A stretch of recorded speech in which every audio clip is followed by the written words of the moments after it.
¿Qué tal amigos del Círculo de Cine? Miguel Contreras Torres. Hoy es jueves 16 de enero de 2025, 10 de la noche con 3 minutos, transmitiendo en vivo desde la Ciudad de México este seminario de lectura que hemos titulado Pensar el sonido, o en realidad el sonido en el cine, y de él estamos revisando, de este tema del sonido en el cine, la revisión del libro Pensar el sonido, una introducción a la teoría y la práctica del lenguaje sonoro cinematográfico de Samuel Larson Guerra, publicado por la UNAM en México en el año 2010. Estamos continuando el día de hoy, jueves, cuarta sesión, la revisión del capítulo número 2, que lleva por título ¿Cómo escuchamos?, como una pregunta, en la que hemos revisado algunas cosas interesantes. Algunas de ellas es pues propiamente la evolución del sentido de la audición, y de manera fuerte o particular la fisiología del oído humano. Y ahora en esta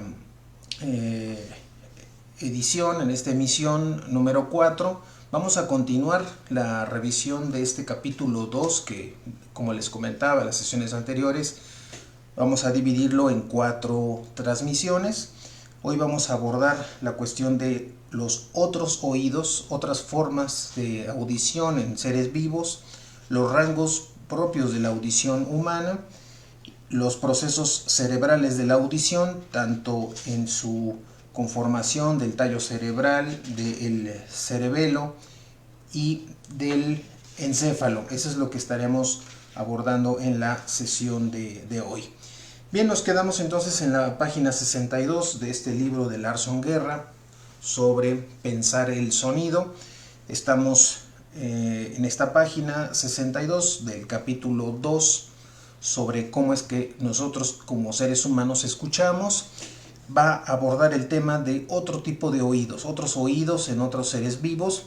Nos va a decir aquí en esta página 62 que, como ya se había mencionado, anfibios, reptiles, aves y mamíferos cuentan básicamente con el mismo sistema auditivo formado por un oído externo, un oído medio y un oído interno.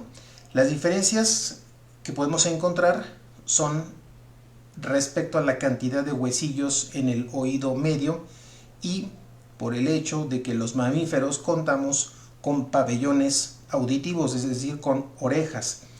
Esta característica va a conferir a los mamíferos mejores poderes de localización, un factor que le va a permitir determinar con precisión la procedencia de un evento sonoro. Nos dice Larson Guerra que existe una clase de aves que supera a los mamíferos, y estos son los búhos y las lechuzas. Estas aves cuentan con un cráneo ligeramente asimétrico. Esto implica que uno de sus oídos está ligeramente más arriba que el otro en la distribución del cráneo, y esto les va a permitir no solamente determinar la localización de una fuente sonora en el plano horizontal, sino también en el plano vertical.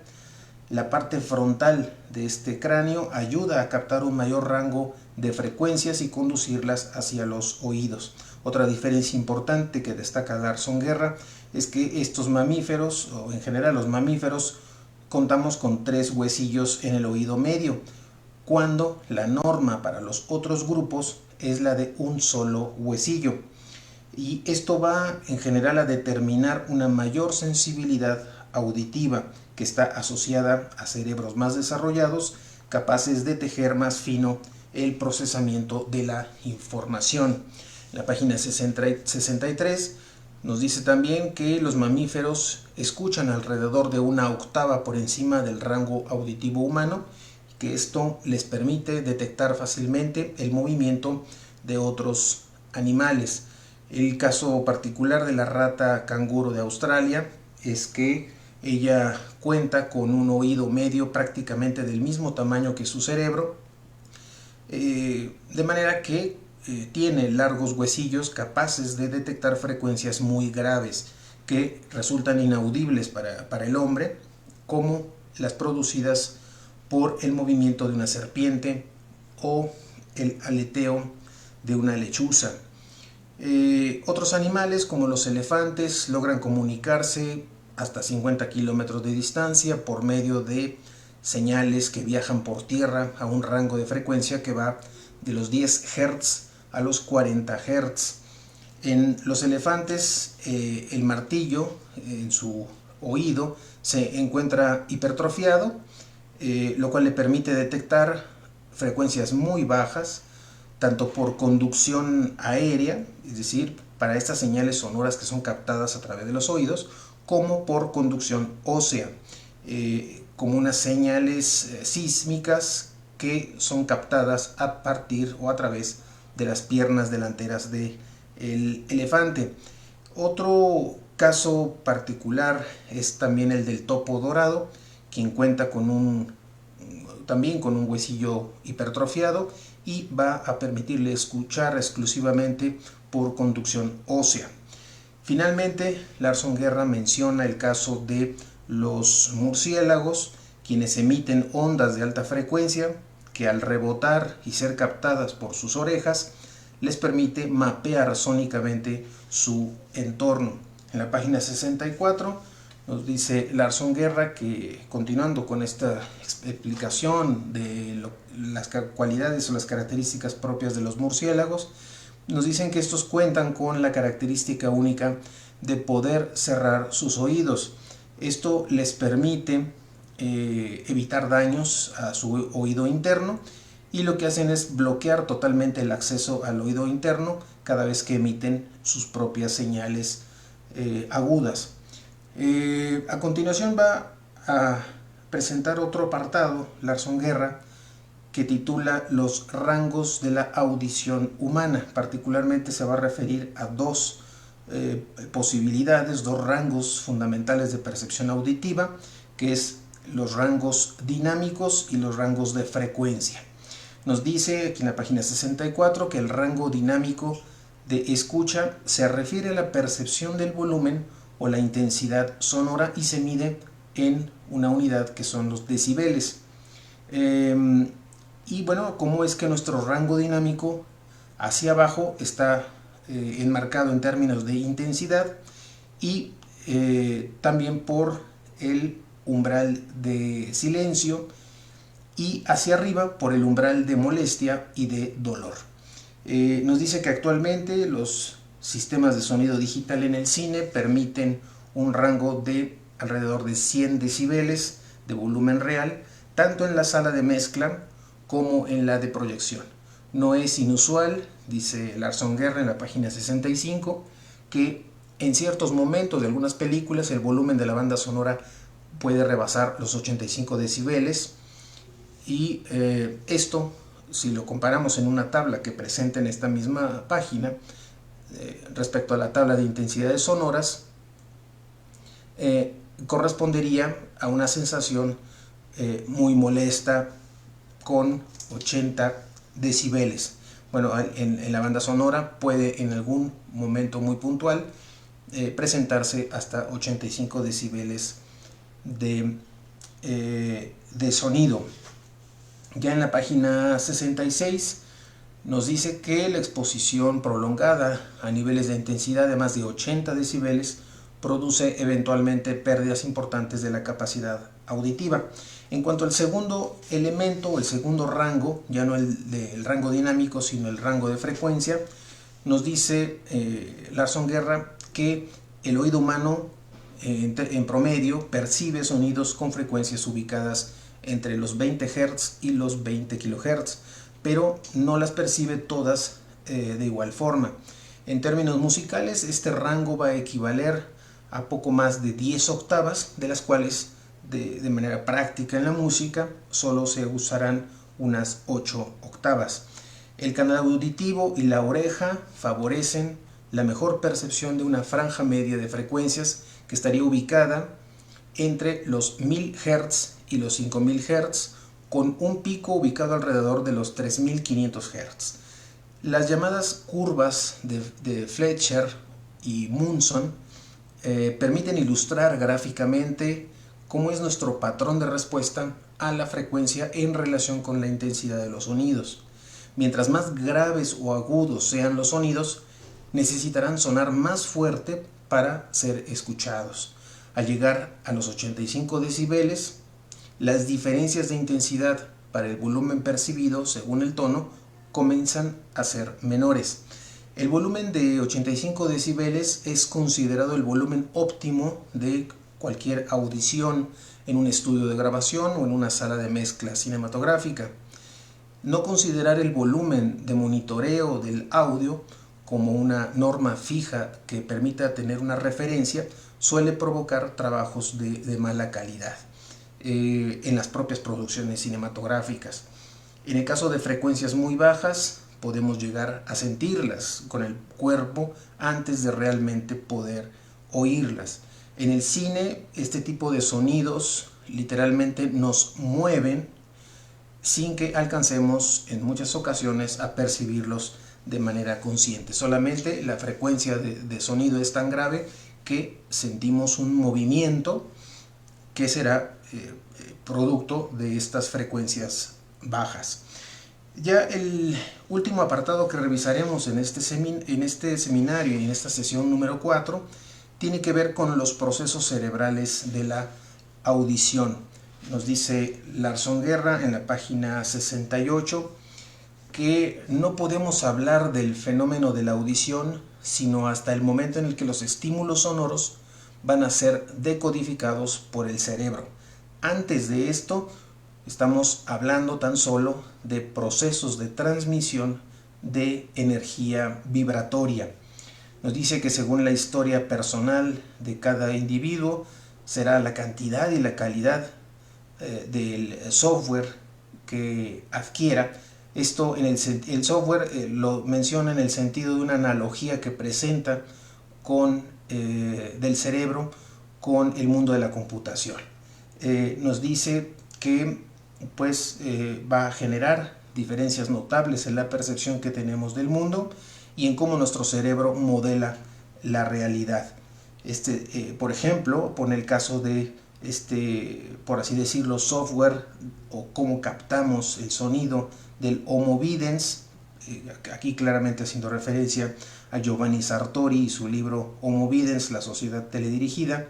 Dirá que este Homo Videns se referirá al hombre urbano actual, con contadas excepciones, que incluye la percepción de un rectángulo bidimensional, puede ser la pantalla de cine, de televisión, la propia computadora, un videojuego, la cámara fotográfica, como marco de una metarealidad tridimensional.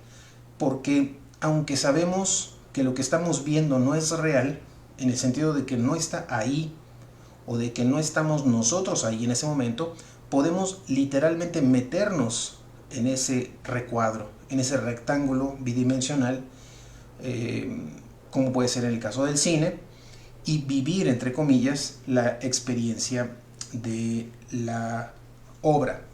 El cine, de alguna manera, dice Larson Guerra, cambió la manera en que la humanidad observa y escucha al mundo. En la página 69 nos dice que los mayores hallazgos que se han conseguido en la medicina respecto a la función del cerebro es lo que se refiere a la localización de las funciones en este cerebro, es decir, en qué regiones se llevan a cabo las distintas tareas de la percepción, del aprendizaje, la memoria, el movimiento, entre otras. Ya en este apartado nos dice Larson Guerra que va a abordar las tareas básicas que realiza el cerebro con respecto a la audición y dónde se llevan a cabo. Dice que para su estudio el cerebro se divide tradicionalmente en tres secciones: el tallo cerebral, el cerebelo y el encéfalo. Respecto al tallo cerebral, dice, se encuentra donde se juntan la espina dorsal y el cráneo. El cerebelo se va a localizar en la parte inferior trasera del cerebro y directamente encima del tallo cerebral, mientras que el encéfalo será esta parte superior y de mayor volumen que está rodeando está rodeado por la llamada corteza cerebral, en la cual se va a concentrar el mayor número de neuronas, el cual se divide en dos hemisferios que a su vez se subdividen en una serie de lóbulos. En la página 70 va a abordar características principales de cada uno de estos tres sectores, de estos tres secciones del cerebro, y comienza la revisión de lo que es el tallo cerebral. Dice en esta revisión que hace Larson Guerra que cada vez que, aquí lo que va a trabajar o va a intentar en esta descripción es mostrarnos cómo es que se da este proceso de funcionamiento en el tallo cerebral. Nos dice que cada vez que un filamento sensible o una célula ciliada de la cóclea del oído es estimulado, va a producir una descarga muy pequeña, una descarga eléctrica muy pequeña, que se va a sumar a todas las otras descargas, tanto simultáneas como subsecuentes, en un flujo, en un torrente de información que pasará por varias regiones y procesos cerebrales antes de que se convierta en un sonido escuchado como tal. El primer trabajo entonces del cerebro va a consistir en ligar, en unir la información que proviene de ambos oídos y compararla para detectar diferencias. Ese es un primer momento, una primera instancia. Decimos es ligar la información que viene de ambos oídos, compararla y detectar diferencias. Las cócleas van a mandar esta información desde los órganos de Corti, que ya habíamos hablado, y a través de los nervios auditivos directamente al tallo cerebral, en el que se van a encontrar pequeños grupos de células neuronales llamados núcleos grises de la base, cuerpos olivares y el coliculi. Todos estos van a presentar ramificaciones hacia distintas zonas del cerebro. El tallo cerebral es entonces una parte fundamental del sistema nervioso autónomo, y en él se van a localizar los centros que tendrán las funciones de regular la respiración, la temperatura, la digestión, la sudoración, la frecuencia cardíaca, entre otras funciones fundamentales, funciones vitales. Parece ser, dice Larson Guerra, que los cuerpos olivares tienen mucho que ver con la forma en que nosotros localizamos espacialmente el sonido. Se ha observado a partir de experimentos de laboratorio que las neuronas de los cuerpos olivares disparan o se encienden cuando hay diferencias de intensidad y tiempo de llegada de un sonido. Estos núcleos neuronales van a realizar la mayor parte del trabajo de localizar en el espacio estos estímulos sonoros. De manera automática e inconsciente, el cerebro va a analizar, seleccionar, ubicar y categorizar una gran cantidad de información vibratoria para ya ofrecer, digamos, como paquetes diferenciados que nos van a permitir lidiar con objetos sonoros individuales rescatados de esa compleja masa o de ese caos que supone la vibración de una sola molécula de aire. Es lo primero que hacemos siempre al oír algo. En el caso del cine, ciertas bandas sonoras colocan elementos puntuales en el sonido surround para generar, digamos, un ruido, entre comillas, en la percepción de una película, porque va a tener como función romper esta ilusión de la metarealidad cinematográfica cuando un sonido llama nuestra atención hacia direcciones que no corresponden o que son diferentes a el rectángulo luminoso que es la pantalla de proyección. En la página 71 dirá que el siguiente paso que debe de realizar el tallo cerebral es el procesamiento de la información sonora que sucede un poco más arriba, es decir, en el extremo superior del tallo cerebral, en otro grupo de núcleos neuronales llamados coliculi. Coliculi, esta palabra en latín que significa montes bajos. Estos llamados colículi inferiores y superiores son los que se van a encargar de este procesamiento de la información. Los primeros tienen como función rastrear el movimiento de una fuente sonora y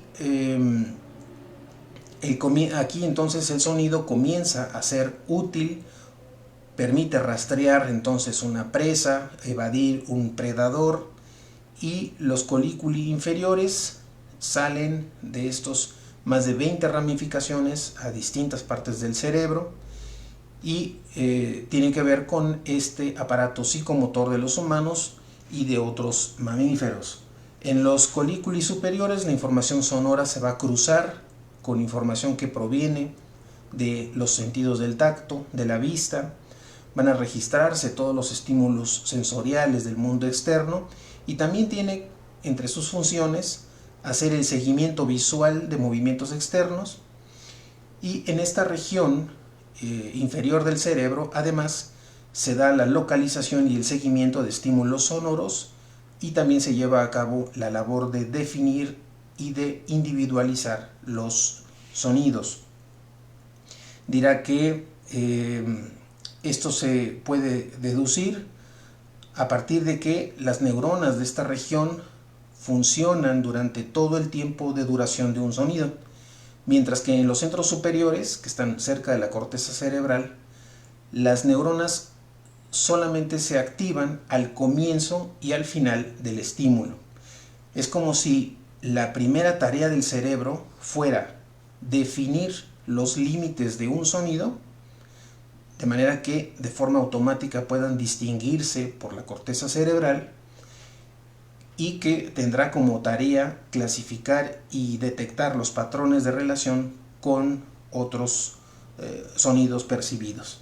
Entonces, en esta primera región del cerebro, constituida por el tallo cerebral, se van a llevar a cabo otras funciones como el análisis de la información sonora, que todavía no se comprenden del todo. Nos va a decir también ahora sobre el elemento de la siguiente sección del cerebro, que será el cerebelo. Nos dice que el cerebelo es como un pequeño cerebro adosado al tallo cerebral y que, entre comillas, cuelga de la parte trasera del encéfalo. Su nombre deriva del latín cerebellum, que quiere decir cerebro pequeño. Esta es una de las partes más antiguas del cerebro y también se le ha llamado cerebro reptiliano, ya que es una estructura que compartimos con estos vertebrados. En la página 72 dice Larson Guerra que entre las funciones principales del cerebelo está el control de los movimientos, la medición del tiempo, por lo tanto también implica la medición del ritmo y la capacidad de la respuesta emocional. Al parecer, la naturaleza favoreció el desarrollo de mecanismos de funcionamiento cerebral redundantes como una estrategia de supervivencia, en la idea de que hay reacciones básicas de respuesta a los estímulos del medio que se activan desde diferentes regiones del cerebro. También nos dice que tradicionalmente ha sido considerado el cerebelo como una región de baja jerarquía. Sin embargo, algunos trabajos como los que cita Larson Guerra de Steven Mitten parecen ir por el lado contrario de esta idea secundaria de la función del cerebelo. Este profesor de Harvard, un profesor de Harvard llamado Jeremy Schmanham, ha estado tratando de elaborar a contracorriente la función del cerebelo para medir el tiempo. Y aquí Larson Guerra recupera este pensamiento de Jeremy Schmanham y dice textualmente lo siguiente: el cerebelo también está involucrado en la emoción. Contiene conexiones masivas con centros emocionales del cerebro. la amígdala, que está relacionada con el recuerdo de eventos emocionales, y el lóbulo frontal, la parte del cerebro involucrada con el planeamiento y el control de los impulsos. Hasta ahí la cita de Stephen Mithen en relación con la idea o el estudio de Jeremy Schmaman. Nos dice ahora en la página 73 sobre la tercera sección del cerebro, que es el encéfalo. Nos dice que el encéfalo está dividido en dos hemisferios, cada uno de los cuales va a controlar el lado opuesto del cuerpo. Está cubierto por la corteza cerebral, que es una pequeña capa de apenas unos milímetros de espesor, donde se encuentra la mayor densidad neuronal del cerebro y en donde se llevan a cabo las funciones superiores de pensamiento. Una de las estrategias evolutivas que menciona Larson Guerra respecto al encéfalo es que para sacar el máximo provecho posible a la capacidad cerebral ha sido la lateralización de las funciones. Todas las ramificaciones nerviosas que van a pasar por el tallo cerebral y de ahí repartirse al resto del cerebro se van a dirigir siempre al lado contrario del que provienen. Esto es que las terminaciones nerviosas del lado derecho del cuerpo, después de pasar por el tallo cerebral, se van a dirigir hacia el lado izquierdo y viceversa, ¿no? Estas terminaciones del lado izquierdo pasan por el tallo cerebral y se dirigen hacia el lado derecho. Para muchos estudios que se han realizado se sabe que el hemisferio cerebral izquierdo suele especializarse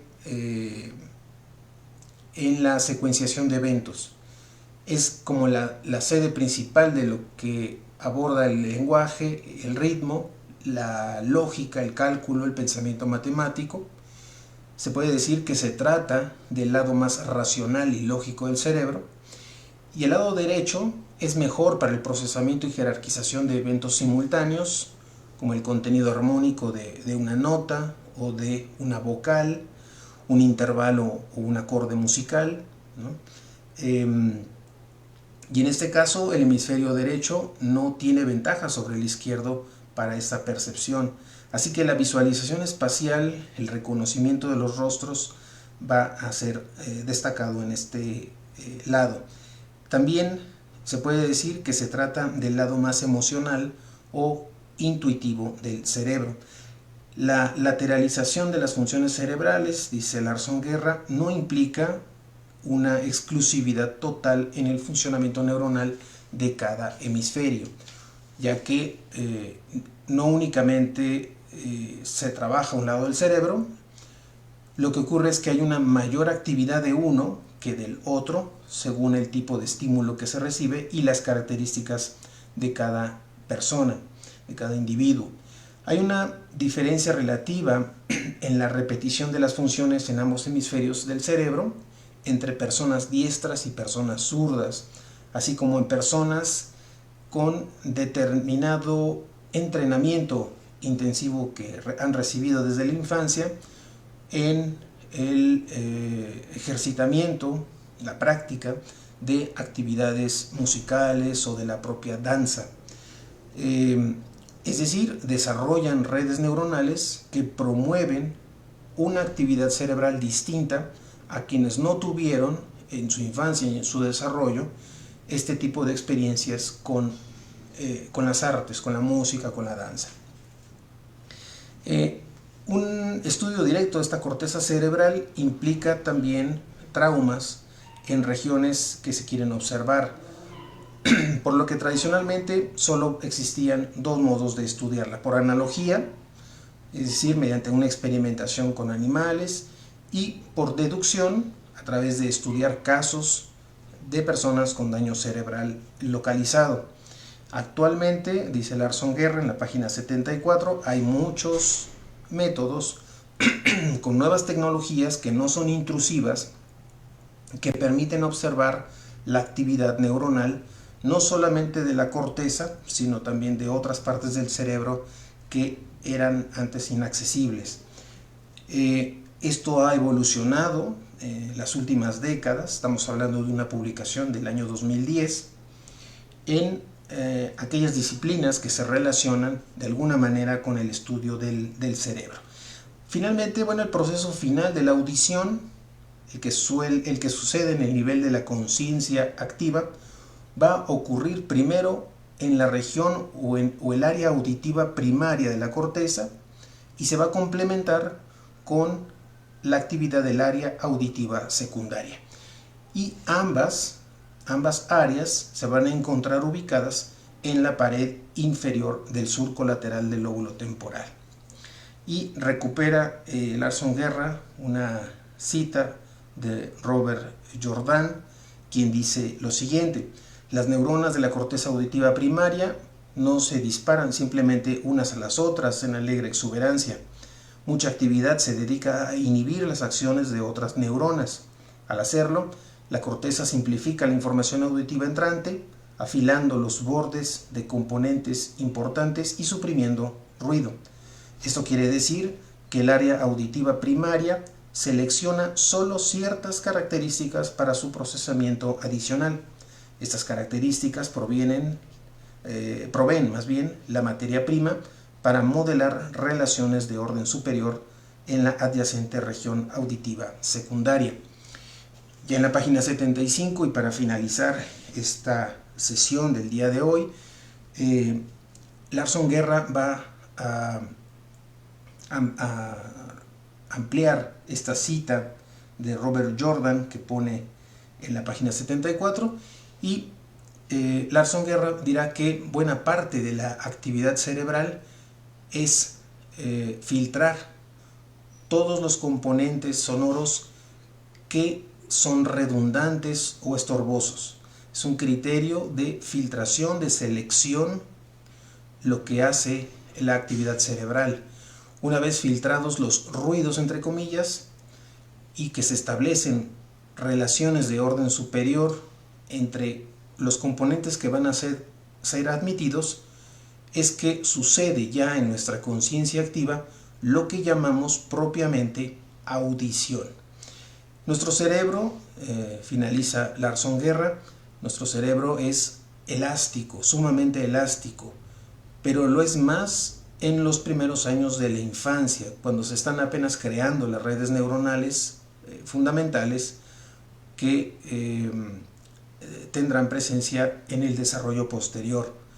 Aunque todos podemos disfrutar de la música, esto no quiere decir que percibamos igual la música o que nuestros cerebros estén reaccionando todos de la misma manera.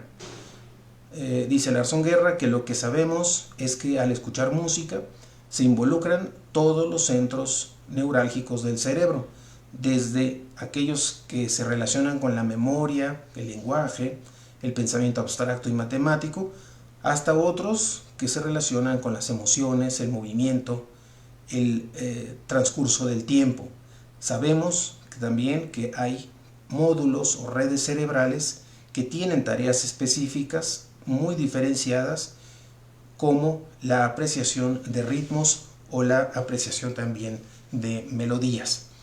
Bien, hasta aquí vamos a dejar la revisión de este segundo capítulo, y en la siguiente emisión, el día de mañana a las 10 de la noche, hablaremos o revisaremos lo que dice Larson Guerra en este libro de Pensar el sonido sobre algunas características que van a tener los procesos cerebrales, ya en particular la música y su relación con el cerebro, el lenguaje y la música, tanto como afasia como amusia, y eso es lo que estaremos revisando en la sesión de mañana, 17 de enero. Mientras tanto, les deseo que tengan excelente noche y los invito a que se conecten en vivo o bien posteriormente en la grabación de esta sesión a la sesión número 5 el día de mañana viernes 17 de enero, quinta sesión del seminario de lectura El sonido en el cine. Mientras tanto, Que tengan excelente noche y nos escuchamos mañana en vivo a las 10 de la noche. Gracias.